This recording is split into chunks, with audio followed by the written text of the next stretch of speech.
Good morning everyone. मेरा नाम रोशनी गुप्ता है और आज हम 11 सितंबर 2023 के इम्पॉर्टेंट करंट अफेयर को डिस्कस करने जा रहे हैं। ये करंट अफेयर यूपीपीसीएस और यूपीएससी को टारगेट करके बनाए गए हैं, जो एमसीक्यू बेस्ड हैं। इनका हम डिटेल डिस्कशन आगे करेंगे क्वेश्चन के साथ। आज का पहला क्वेश्चन है कि who launched the HII-A rocket recently. हाल ही में किसने HII-A रॉकेट को लॉन्च किया है। ठीक है, तो आपके ऑप्शंस यहाँ पे दिए गए हैं कि ये जापान है, सऊदी अरेबिया है, इजराइल है या फिर यूएसए है। तो 2 सेकंड का पॉज लेते हैं, आप इसका आंसर बताएं एंड देन मैं आपको आंसर बता दूंगी। इसका आंसर है ए, जापान। जापान की जो स्पेस एजेंसी है जिसका नाम है जाक्सा, ठीक है, जिसको बोलते हैं जापान एरोस्पेस एक्सप्लोरेशन एजेंसी, ये आप देख रहे हैं। ठीक है, इसने इस स्पेस मिशन को लॉन्च किया है। तो इसका ऑब्जेक्टिव क्या है? To explore the origin of the universe. ठीक है, यानी कि ब्रह्मांड की उत्पत्ति का पता लगाना। ये जापान की एरोस्पेस कंपनी है, उसने इसका निर्माण किया है और उसको हाल में लॉन्च किया है। अच्छा, अगला क्वेश्चन है when is international literacy day is celebrated. अंतर्राष्ट्रीय साक्षरता दिवस कब मनाया जाता है? आपके ऑप्शन यहाँ पे दिए हुए हैं, आप ऑप्शन देखिए, जिसमें आपका पहला ऑप्शन है ए 7 सितंबर, बी 8 सितंबर, सी 9 सितंबर, डी 10 सितंबर। इसका आंसर है बी, यानी कि 8 सितंबर। 8 सितंबर को ही अंतर्राष्ट्रीय साक्षरता दिवस मनाया जाता है। ठीक है, international literacy day is celebrated every year on 8 सितंबर। और सबसे इम्पॉर्टेंट क्या है कि हमें जो भी ये डेज हैं इनकी थीम याद करना बहुत ज़रूरी होता है। ठीक है, तो इस वर्ष की जो थीम है वो क्या है? Promoting literacy for a world in transition, building the foundation for sustainable and peaceful society. अब हमें ये जानना होगा कि ये जो इंटरनेशनल लिटरेसी डे यानी अंतर्राष्ट्रीय साक्षरता दिवस है, इसको कौन मनाता है। ठीक है, और इसका आयोजन कब से शुरू हुआ है? तो इसको यूनेस्को यानी कि United Nation Educational, Scientific and Cultural Organization मनाता है। 1966 से इसकी शुरुआत हुई थी। हम बढ़ते हैं अपने अगले क्वेश्चंस के लिए।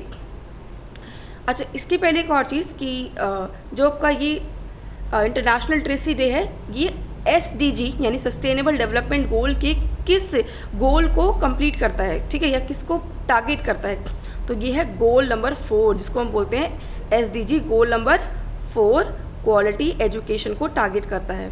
ठीक है, अब अगला क्वेश्चन है हमारा, in which city will Bharat drone Shakti be organised. Bharat drone Shakti 2023 का आयोजन किस शहर में किया जाएगा? यहाँ ऑप्शन है ए गाजियाबाद, बी गांधीनगर, सी ग्वालियर और डी गुवाहाटी। तो इस क्वेश्चन का आंसर है ए गाजियाबाद। गाजियाबाद के अंदर भारत ड्रोन शक्ति 2023 का आयोजन किया जाएगा। ये भारत ड्रोन शक्ति 2023 का आयोजन कर कौन रहा है? इसको इंडियन एरोस्पेस जो है वो कर रही है। ठीक है, सॉरी, इंडियन एरोस्पेस नहीं, इंडियन एयरफोर्स कर रही है। तो ये रहा इसका डिटेल डिस्कशन कि भारत ड्रोन शक्ति जो है will be organised on 25 and 26 सितंबर 2023 at air force airbase in Hindan, Ghaziabad. ठीक है, यानी भारत में गाजियाबाद, यूपी के अंदर एक जगह है गाजियाबाद, गाजियाबाद के हिंडन में इसका आयोजन किया जा रहा है। और कौन कर रहा है? ये वायुसेना कर रही है। ठीक है, अब इसका आयोजन किस लिए हो रहा है ये जानना और इम्पॉर्टेंट हो जाता है। ये जो क्वेश्चन है इसमें इसको हमने इसलिए रखा है कि ये जो है 2023 तक भारत को वैश्विक ड्रोन हब बनाने के लिए हम इसका आयोजन कर रहे हैं। ठीक है, हम बढ़ते हैं अपने अगले क्वेश्चन के लिए। सवेरा योजना किसने शुरू करी है? तो ये जो योजना है इसके बारे में हम जान लेते हैं कि भैया इसको स्टार्ट किसने किया है। यहाँ पे ऑप्शन है A Kanpur police, B Ayodhya police, C Prayagraj police, D Lucknow police. तो उसका आंसर है B Ayodhya police, sorry B नहीं, C Prayagraj police. Prayagraj police जो है उसने सवेरा योजना की शुरुआत करी है। अभी सवेरा योजना है क्या? ये जो सवेरा योजना है ये वरिष्ठ नागरिकों को स्वास्थ्य और अन्य आपात स्थितियों के दौरान आवश्यक सेवाएं प्रदान करने के लिए शुरू की गई योजना है, जिसको कि प्रयागराज जोन की जो पुलिस है उसने शुरू किया है। ठीक है, अब हम अगला क्वेश्चन आज का देखते हैं। यूएस ओपन 2023 में महिला एकल खिताब किसने जीता है? Who has won the women's single title at the US open 2023?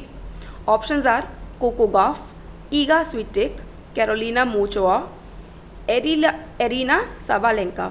Sorry अगर मैं किसी के नाम को मिस प्रोनाउंस कर रही हूँ, बट ये आपके ऑप्शंस है और आपको इनमें से एक को चुनना है। तो इसका आंसर यहाँ पे हम बता देते हैं आपको। इसका आंसर है ए, कोको गॉफ। ये नाम थोड़ा सा इजी रहेगा याद करने के लिए। यूएस ओपन में एग्जाम के अंदर ये जो 4 ओपन्स होते हैं इनसे रिलेटेड क्वेश्चन हर बार पूछे जाते हैं। तो यहाँ पे यूएस ओपन के बारे में हम पढ़ चुके हैं, तो इसका आंसर है ए, कोको गॉफ। अब हम इसका डिटेल डिस्कशन करते हैं कि ये कोको गॉफ है, ये कहाँ की प्लेयर है? ये है एक अमेरिकी प्लेयर, ठीक है। ये है अमेरिकी प्लेयर, ये अमेरिका की प्लेयर हैं जिन्होंने बेलारूस की एरिना साबालेंका को हरा करके यूएस ओपन खिताब को अपने नाम किया है, ठीक है। अब देख लेते हैं कि कितने ग्रैंड स्लैम होते हैं। मैंने बताया कि 4 ग्रैंड स्लैम होते हैं जो बहुत ही इंपॉर्टेंट है एग्जाम के पर्पज से। तो यहाँ पे 4 ग्रैंड स्लैम कौन कौन से हैं? Australia open, French open, Wimbledon open and US open, ठीक है, यूएस ओपन। आज का नेक्स्ट क्वेश्चन है G20 का 21st यानी 21वां सदस्य कौन बना है? Who has become the 21st member of G20?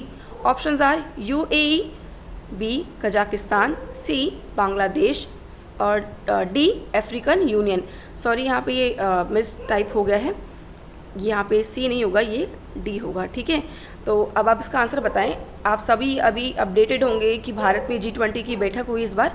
तो भारत के प्रस्ताव के द्वारा किस देश को या किस यूनियन को अभी हाल ही में G20 का 21वां सदस्य बनाया गया?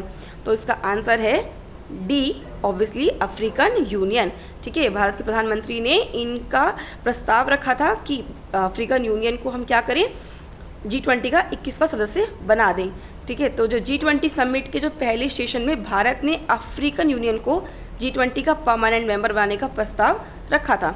प्रस्ताव का जो समर्थन है वो चीन और यूरोपीय यूनियन ने भी किया था। ये बहुत ही पॉजिटिव बात है कि चीन जैसे जो देश हैं और ये यूरोपीय यूनियन जो है इसमें भारत का समर्थन कर रहे हैं कि जो अफ्रीका यूनियन है इसको G20 का मेंबर बना सकें, ठीक है।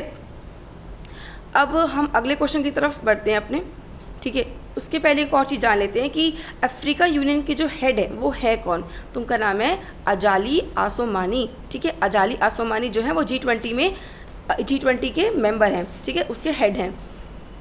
इसके बाद हम अपना अगला देखते हैं कि ये जो अफ्रीकन यूनियन है इसको स्टैब्लिश किस ईयर में किया गया था? तो इट वाज स्टैब्लिश इन 1963 और टोटल 55 मेंबर अफ्रीकन यूनियन के अंदर आते हैं। नेक्स्ट टू द क्वेश्चन, हाँ, अगला क्वेश्चन है भारत ने किस देश को G20 की अध्यक्षता सौंपी? अब जैसा कि हम जानते हैं कि G20 का जो ऑर्गेनाइजेशन हो रहा है वो जो G20 ऑर्गेनाइज हो रही है वो भारत में हो रही है। तो ऑब्वियसली इससे बनने वाले क्वेश्चन बहुत इंपॉर्टेंट हो जाते हैं, ठीक है। तो यहाँ पे एक और क्वेश्चन बनता है कि G20 की अध्यक्षता जो है भारत ने किसको सौंपी है, यानी अगला G20 किस देश में होगा? तो उसके ऑप्शंस हैं ए ब्राज़ील, बी दक्षिण Africa, C Indonesia, D Canada. तो इसका आंसर आप सब बताएं मुझे, क्या होगा इसका आंसर? इसका आंसर है ए ब्राज़ील, ठीक है। किसको मिली अध्यक्षता? ब्राज़ील को सौंपी है भारत ने, ठीक है। तो देखो G20 समिट के आखिरी दिन पीएम नरेंद्र मोदी ने G20 की अध्यक्षता ब्राज़ील के राष्ट्रपति लूला डा सिल्वा को सौंपी है। ब्राज़ील 2024 में G20 समिट की अध्यक्षता करेगा।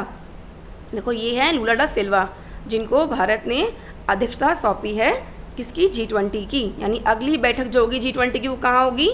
ब्राज़ील के अंदर होगी, ठीक है। That is the end of the class. Thank you so much. और अगर कोई और क्वेरी हो then you can contact with me. Thank you so much.